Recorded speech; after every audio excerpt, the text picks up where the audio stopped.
a little bit about my background is I've been working in the gym industry for 16 years, and I got involved in that through sport.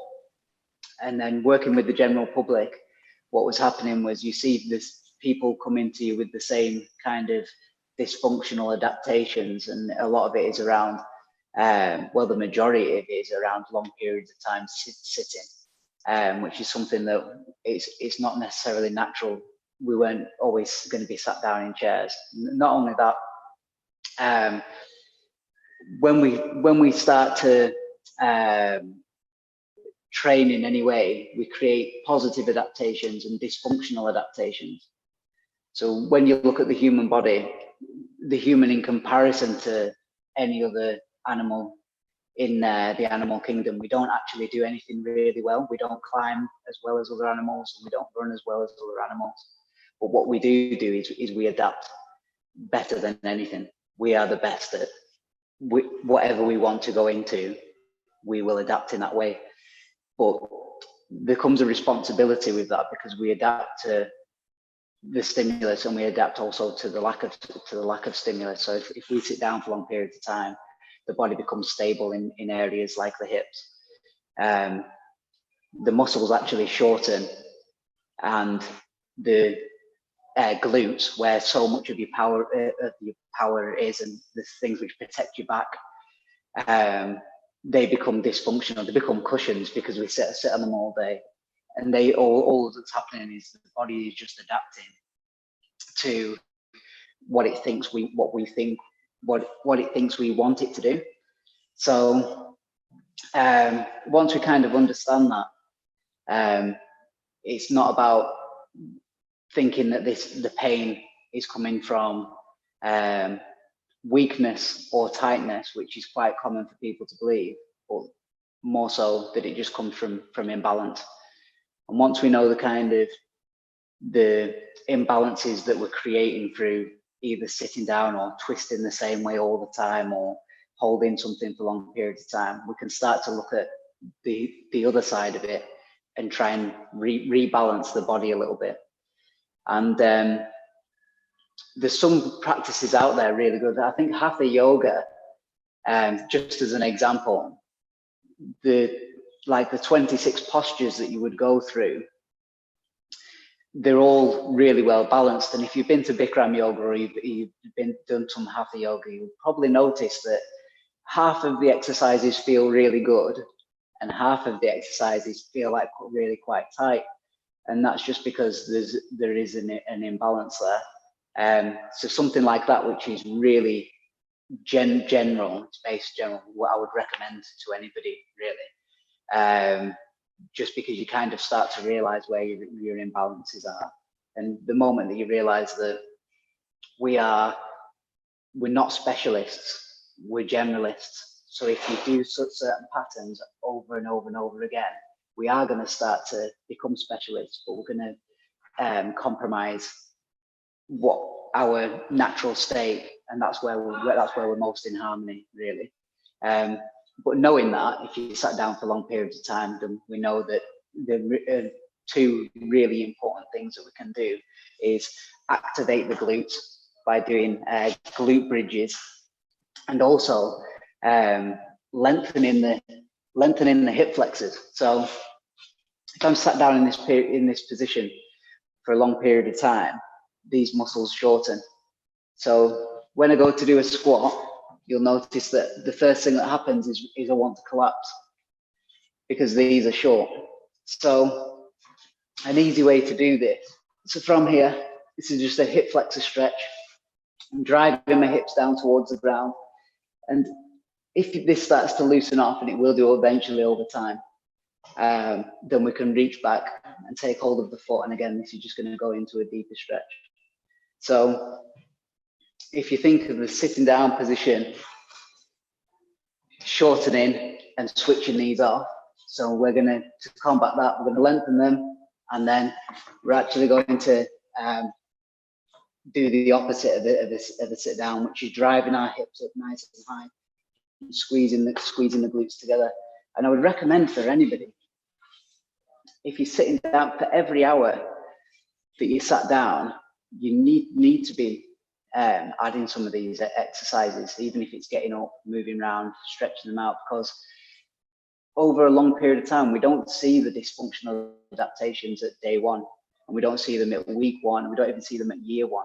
But after a long period of time, we create them, the body starts to become too imbalanced, and it becomes harder and harder to correct that, although it is just a case of rebalancing that a little bit and doing them other things. And this is really what physio and prehab and rehab's about really. And if I could give anybody, in terms of one thing to do, which is going to increase the health of your spine and the lifetime of your spine, it would be to invest in relearning or reconditioning yourself to sit into a full squat position. Naturally, our seating position would be in a full squat position. Obviously, chairs came a lot later than that. This is a really good test to protect your hips, your knees, and your spine. And we want to make sure that we can achieve a full squat. But to start with, our heels are nice and flat on the floor. My knees have driven out, so I've created a nice space for my pelvis to sit. And I should be able to get my hip crease below my knees, and my chest should be up nice and high.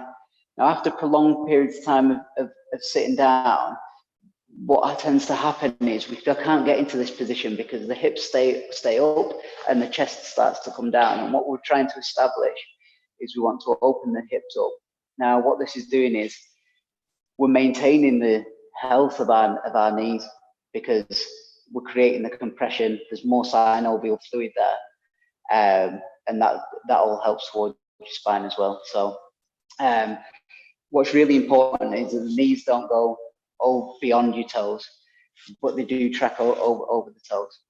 And again, the pelvis should be able to get down nice and low, and the back should be nice and straight. Now, Sam, let me ask you one thing. Let me ask you one thing real quick, right? For people that would like to improve this, right, and eventually get to the point where you're at when you were showing it. But let's say that some people, for different reasons, because they got rigid over time, because maybe they might be a little bit heavier, maybe because they might have even joint problems, let's say some knee problems or something, right? So for people that can't start from that point, what kind of progression would you recommend them to start with eventually to end up to the ideal place? Okay, so yeah, brilliant, right? Perfect question here, because what we see most likely because of sitting down is the chest wants to come forward and the hips just won't go down that low. So people actually feel like this is their range. So there's three movements which I would do really.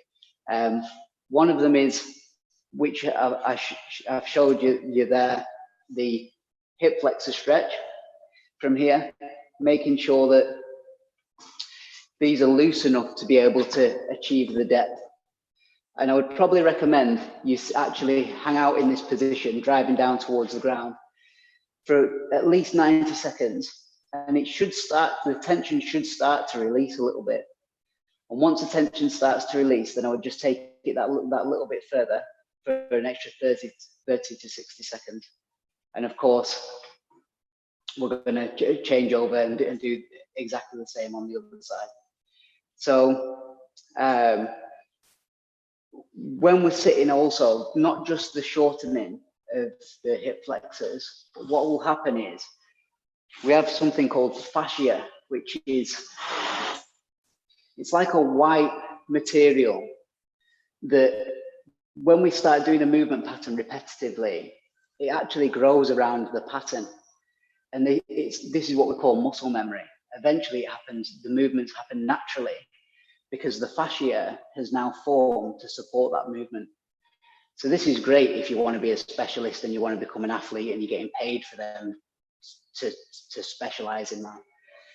but the goal should always really be balance if you're not going to be specializing in something.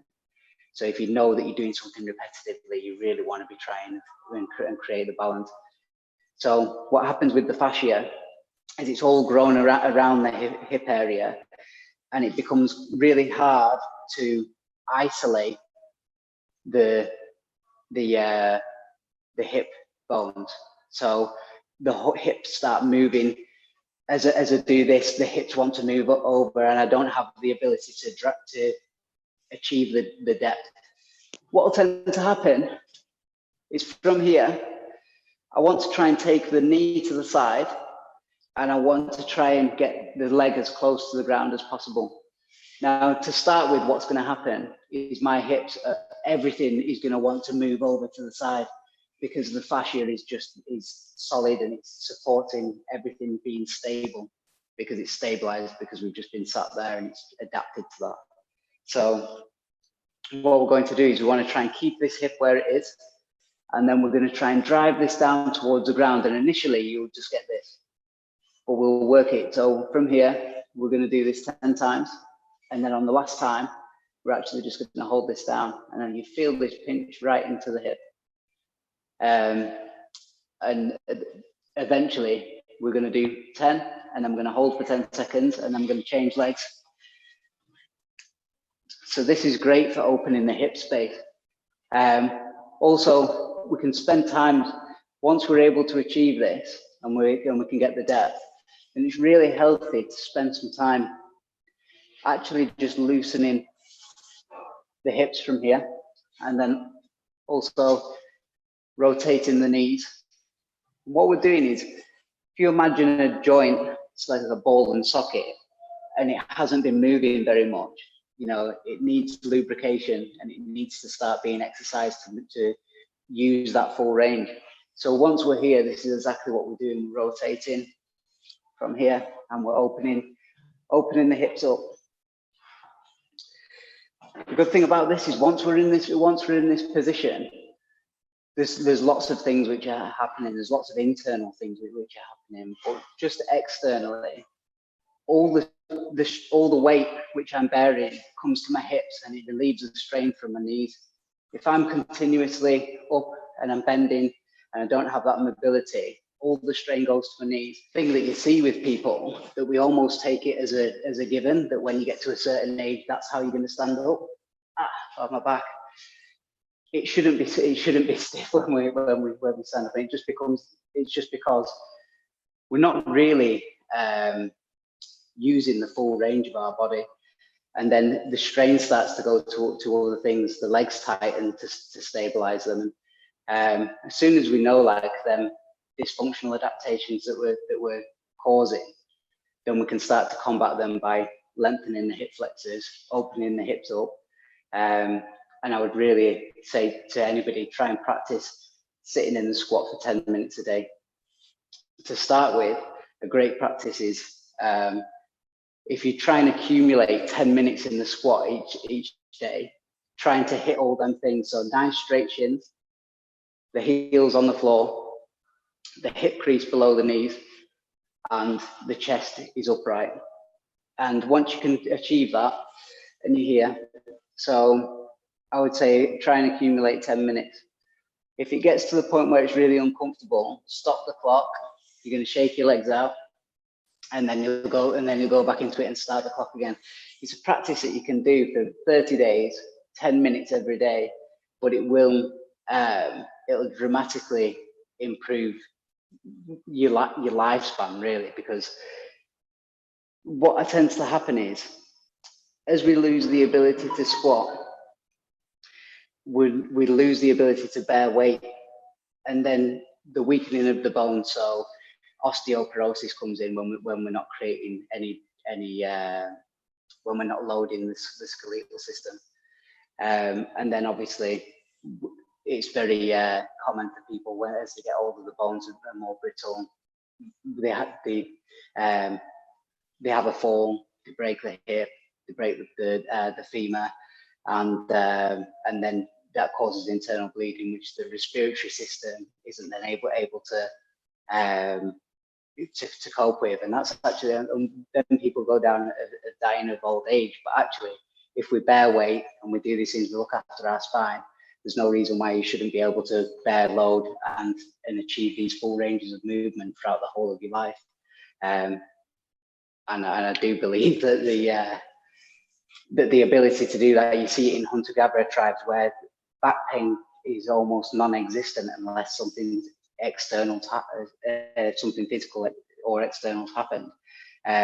In a lot of the tribes where they sit all the time like this, then back pain doesn't exist. And there's articles and articles all about it online. So let me ask you something, Sam.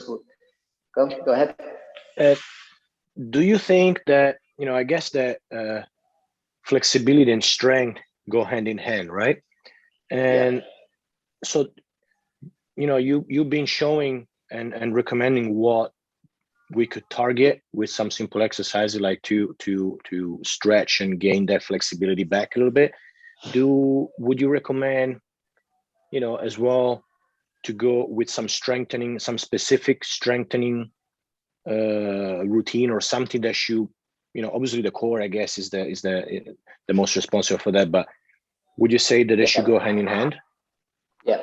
So it totally merges together. So once you can achieve the squat, then you would exercise the squat. But also what you would do is I would really say about strengthening the glutes.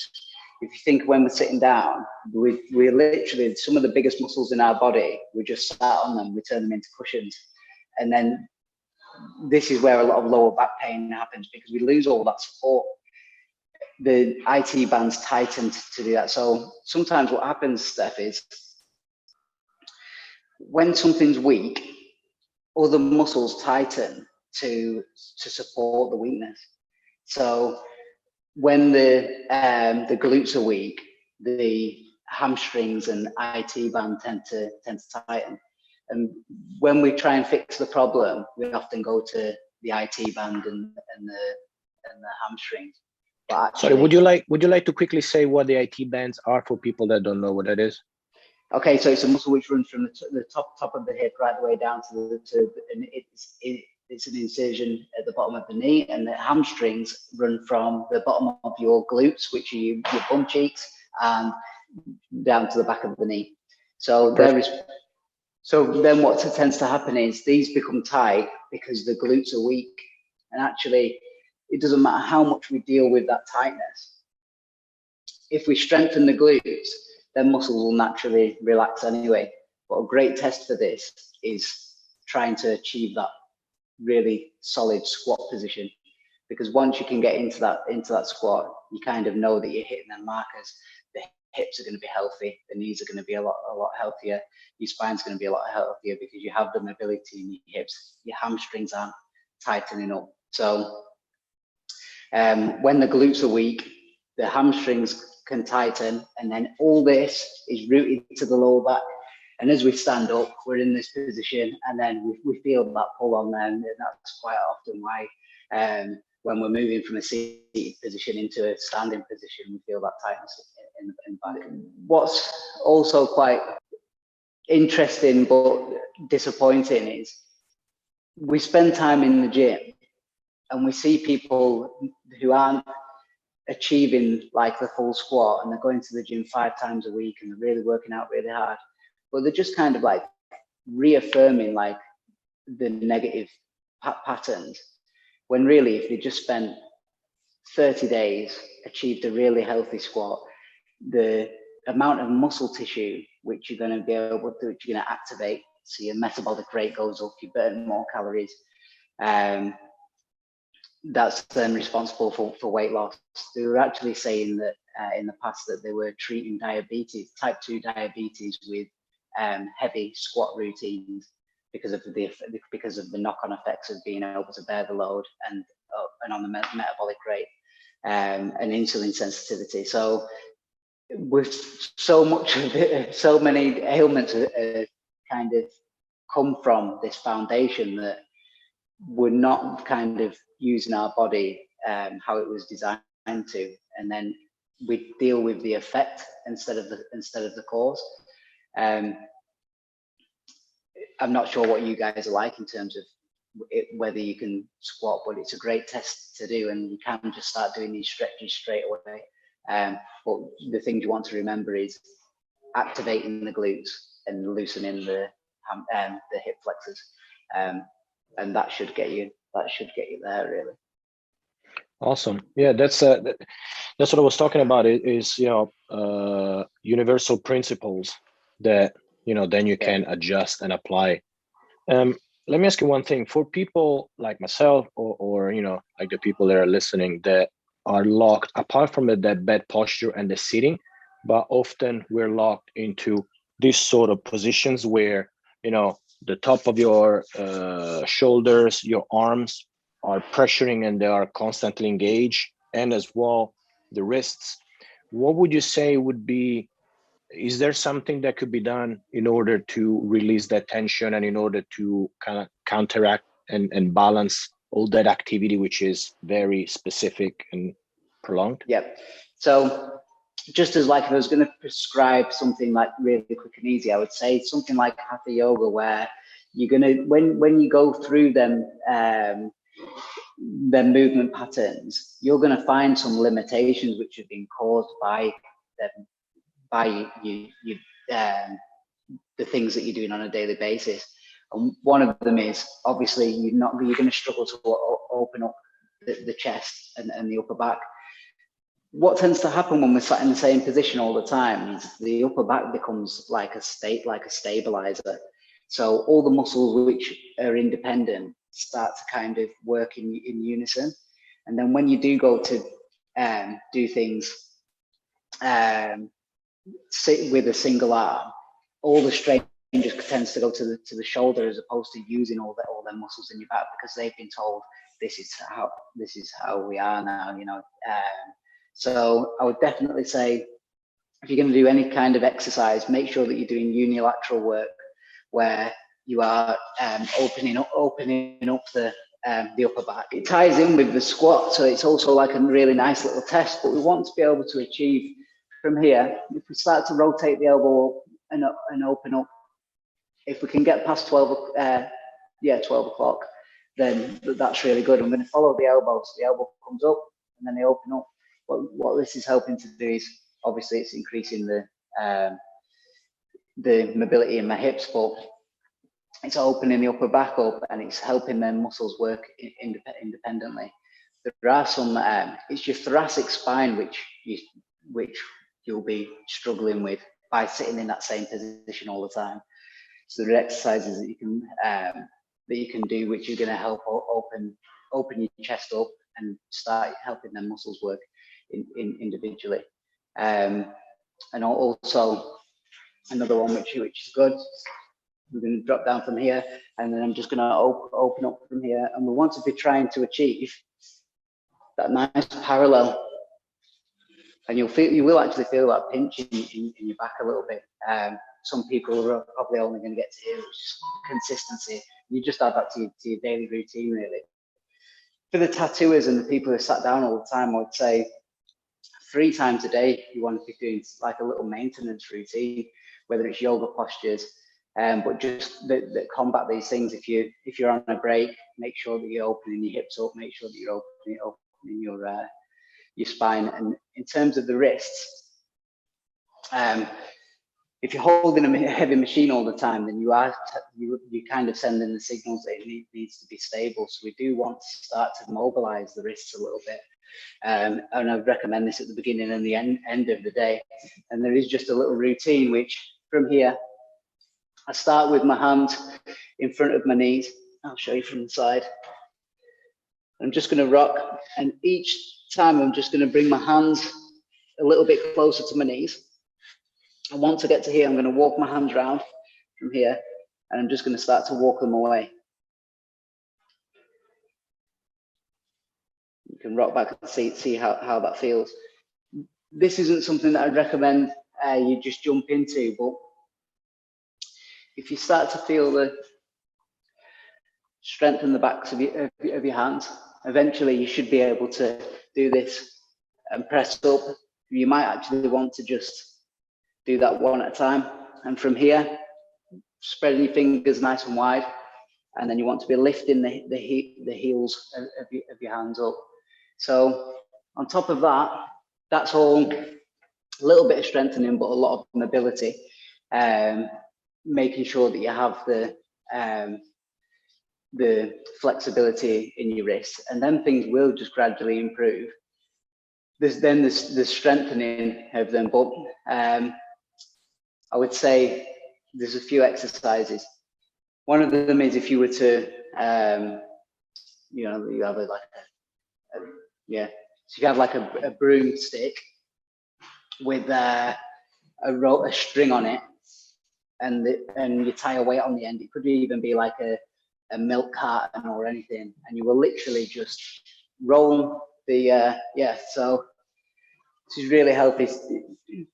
What all I would do is I would tie some string to the stick, and I would practice rolling a weight up and rolling it down, rolling it up and rolling it down, just to build a little bit of that strength in the wrist, if that's where you're really feeling it, you know. And progressive overload. So as something becomes easier, then you just increase the weight. And obviously, if you're going to do that, I would definitely do the mobility stuff as well, because you don't want to cause too much strain in the wrists without the mobility and flexibility. Awesome, because I guess it's good to know the whole picture, so you know how to counteract, you know, the things in the top and the bottom and the. Yeah, I would say movement number one. Like if you have a really good exercise regime, which is balanced, that's really, really important. Because otherwise, if we're just doing the same things all the time, we do loads of press ups and we start to get this rounding of the shoulders. We're not opening the chest up. For people that are traveling, and they want like quick, easy workouts which they can do, because I know with the tattooing, you know, you can be in a hotel, you can be in someone's house, and I think it's really important that you get a routine which isn't dependent on you being able to get into a gym, so you can keep the consistency, which is going to give you the longevity and the consistent results. So I would say something to invest in is definitely resistance bands, just because you can tie it onto a door handle. And our go-to when we don't have any equipment whatsoever is we do press ups, we do squats, but we don't really do any pulling. So we do want to be strengthening your upper back. That's going to really help you when we're in this position, when you're tattooing, you're leaning over all the time. And I would do a series of if you do start to use these, what would be really helpful is you start to open the upper back up, and I would probably same again. I would do 10 and then hold for 10. Okay, and then another one is your rotator cuffs, the backs of the shoulders. So from here, I pin the elbow in nice and tight, and I rotate out and keep the elbow in really tight, and I just try and get that out as far as I can. And obviously, you're always going to do the other side. Shoulders are going to be really important for anyone who's in an office job. Your upper back, your shoulders, your hips, things that if you invest in them, I think you won't go far wrong. And it's stuff that you can do, like you said, everywhere. And I know myself from the traveling that you can actually, you know, you don't need that much, you know, to perform something that is targeted and is exactly what you need, instead of doing like just push-ups, right? Or sit-ups. Yeah. And whenever, you know, Steph, because whenever we travel, if we see a bar in a park or anything, then we start doing pull-ups, because you don't always get to do the pull-ups, but that's really what's going to create that balance in. You don't really want to be doing the same thing all the time without understanding the opposing thing. So I'd just say like a really well balanced routine. So if sometimes when I put together workouts, I'll literally say I'm going to pick a pull, I'm going to pick a push, and then and a squat, and then I'll just put together a workout out of the movements, and definitely core stuff. Train my core every day. I'm not sure what you do, Steph, but like you can train your core every day. It recovers quickly, and that's where all your strength comes from. Anyway, definitely with the tattooing, core stability, because of how you sat, you don't want to be relaxing too much into them kind of lazy postures, because you do something so many times and that becomes the norm, and then that's going to have knock-on effects. It turns up as niggles and things down the line. So core stability, definitely the squat and opening that upper back up and strengthening them rotator cuffs and wrists. Let me ask you one thing, because when people think, if people perhaps are not familiar with things that are, things like yoga or Pilates or something, when you might mention core stability, they might think, oh, sit-ups or crunches, right?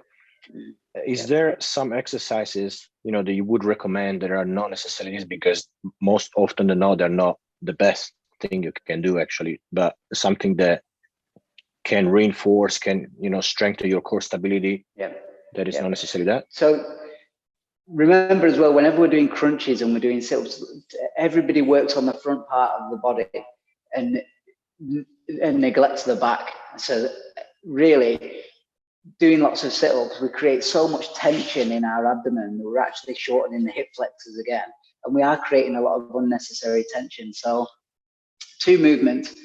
I think everybody's familiar with this, but the first one is the plank.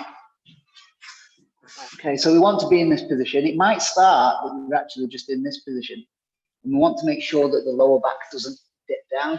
And from here, what I would definitely say is, if you use time to keep you accountable, I would definitely say you get a stopwatch and you try and improve these things.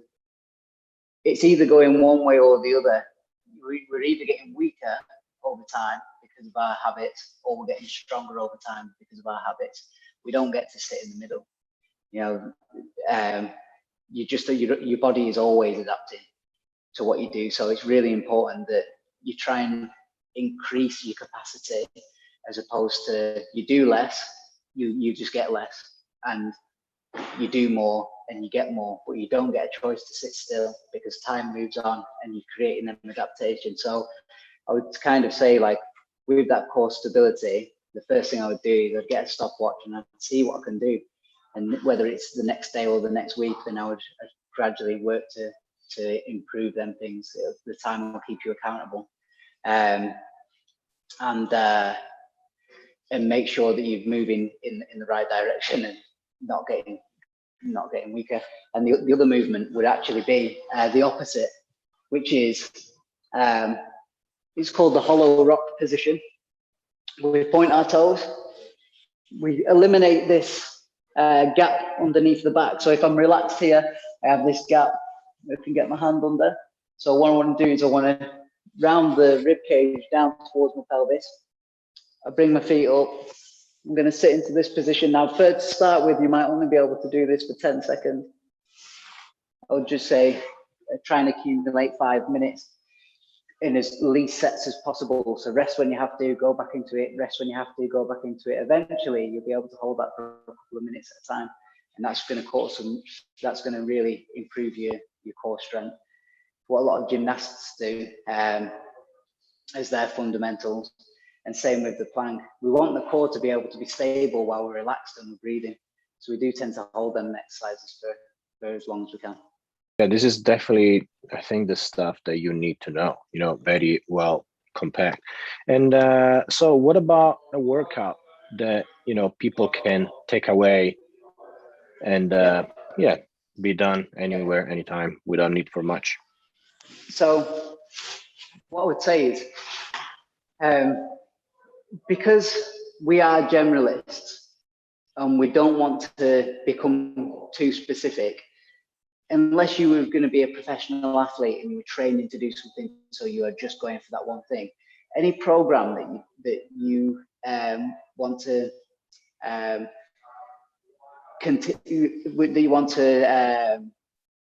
engage with, what I would say is make sure that it's a general program.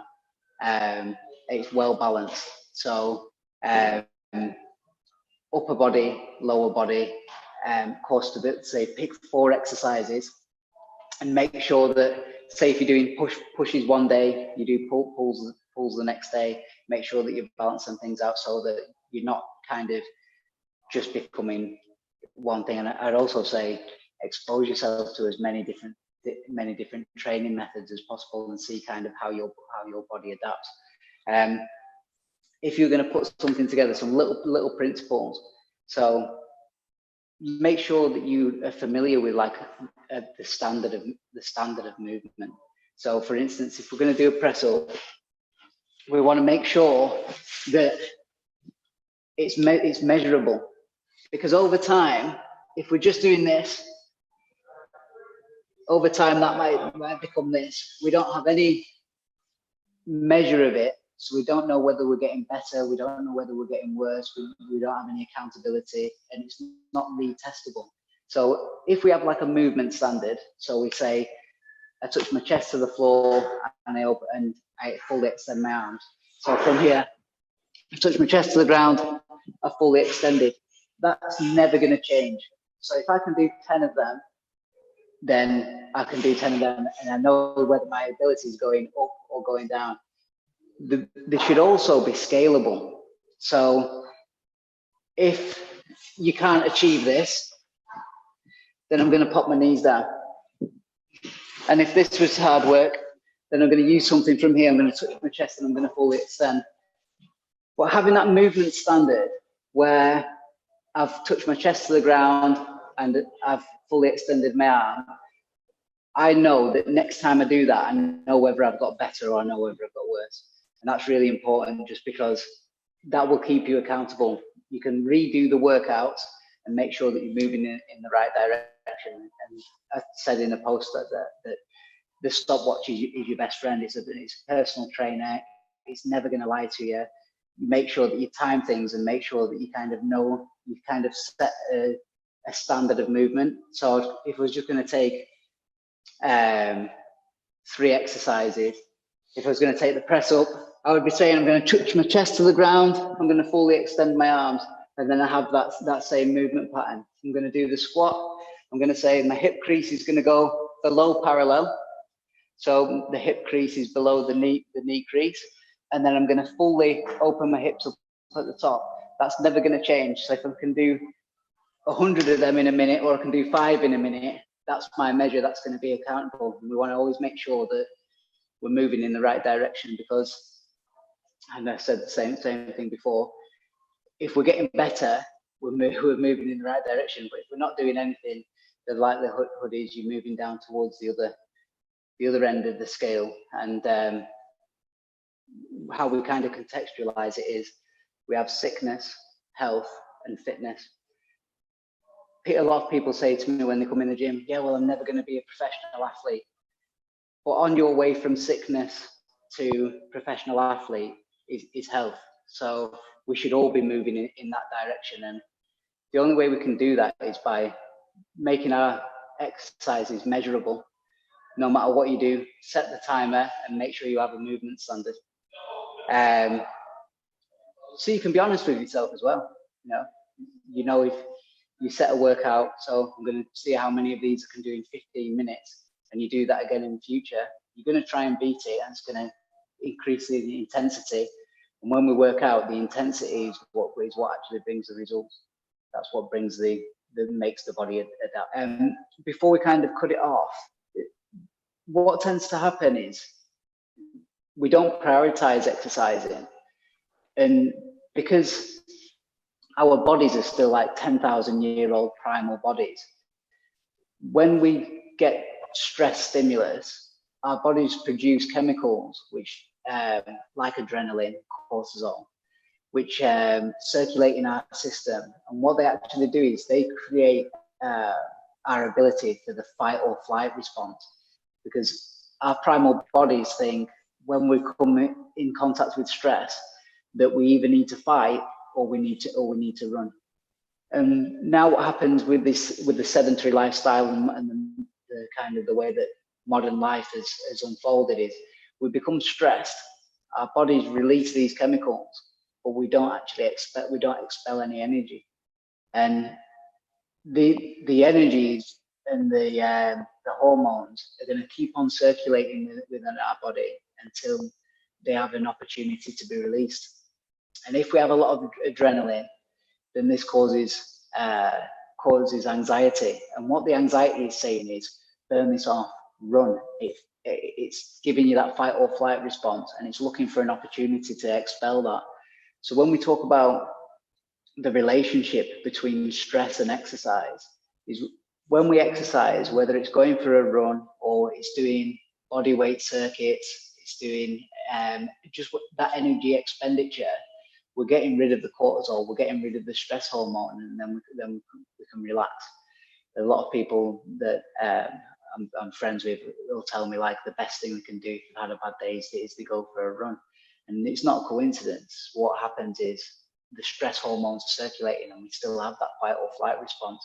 So when we don't exercise, we hold on to a lot of this energy, and it circulates, and then it shows up as anxiety, anger, frustration, and it's actually quite easy to combat by regular exercise. Make sure that you're expending that energy, and then they won't be controlling you during the day through agitation and anxiety and things like that. And if we sat down all day, the tattooing can be like a really stressful job, but you don't have that outlet of expressing yourself. So I think to create that balance once again, for all the time that you sat down, you do want to kind of be combating that, making sure you do it early in the morning or in the evening, so you get the opportunity to shake it all out and expend some of that pent up energy, because it does get stored in your body and it does show up in negative ways. And the solution isn't in painkillers or anything like that. It's actually in doing what we should do, and that's moving. Yeah, just before you go, I wanted to talk about forming new habits and why we often fail when we're trying to form new habits.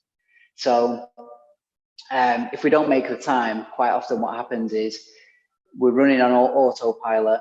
We try and introduce a new thing. So, right, I'm going to work out every day. And then the moment an external stress happens, that new pattern goes out and we go back onto autopilot again. So the reason why it's important to formulate a new habit and get that consistency is making sure that we set the time aside to do that workout.